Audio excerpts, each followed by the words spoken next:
Sira ang reputasyon mo nitong kaibigan mo dati.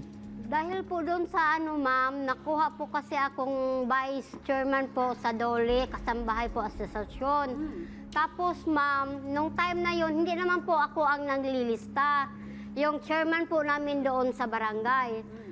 So tapos po, nakuha na po ako ng chairman, galit na galit po siya sa akin, bakit daw hindi ko siya sinali. Sabi ko naman po sa kanya, ma'am, hindi ka na pwede kasi kasali ka na sa purpose.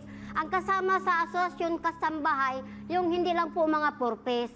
Humaba po yung alita namin, napunta po sa mga utang, sa hanggat po, nagsumbatan po kami lahat-lahat po. Totoo bang gumanti ka sa kanya at siniraan mo din siya? Opo, ma'am, Ay, bongga siniraan ka ko dyan. po rin siya.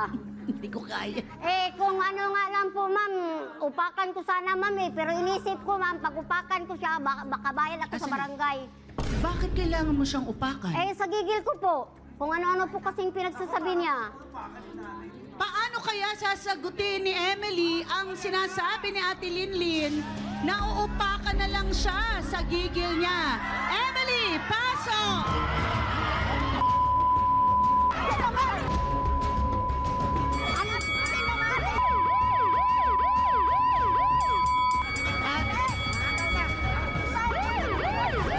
Girl,